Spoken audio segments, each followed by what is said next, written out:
America అధ్యక్షుడు Donald Trump సంచలన వ్యాఖ్యలు చేశారు. తమ ప్రభుత్వంలో ఒక గూఢచారి ఉన్నారంటూ పేర్కొన్నారు.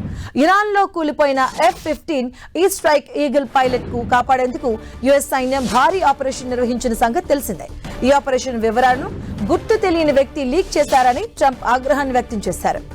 యుఎస్ సైన్యం నిర్వహించిన ఆపరేషన్ గురించి మాట్లాడుతూ ట్రంప్ ఈ వ్యాఖ్యలు చేశారు. F-15 ఈ విమానం కూలిన తర్వాత ఒక పైలట్ ను అమెరికా బలగాలు రక్షించాయన్నారు. అయితే రెండో పైలట్ కోసం బలగాలు ఇంకా గాలిస్తున్నాయన్న విషయం ఇరాన్ కు తెలిసిందన్నారు. దీంతో ఆపరేషన్ క్లిష్టతరమైందన్నారు. ఇక ఆ సమాచారం ఎక్కడి నుంచి వచ్చిందో వెల్లడించాలి అన్నారు. ఇక లేదంటే చట్టపరమైన పరిణామాలు ఎదుర్కోవాల్సి వస్తుందంటూ హెచ్చరించారు.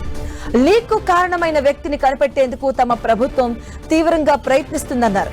వారు తమలోనే ఉన్నారని పేర్కొన్నారు ట్రంప్.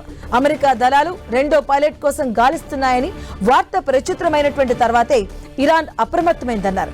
ఆ పైలట్ ను పట్టుకున్న వారికి భారీగా బహుమతి అందజేస్తామని ఆ దేశం బహిరంగ ప్రకటన జారీ చేసిందన్నారు. దీంతో తమ సహాయక చర్యలకు తీవ్ర ఆటంకం ఏర్పడిందన్నారు.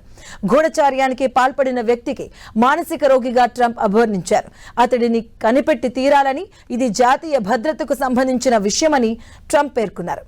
మరోవైపు F-15 ఈ పైలట్ ను రక్షించేందుకు నిర్వహించిన ఆపరేషన్ వివరాలను ట్రంప్ వెల్లడించారు. 155 విమానాలు ఇందులో పాల్గొన్నాయని పేర్కొన్నారు.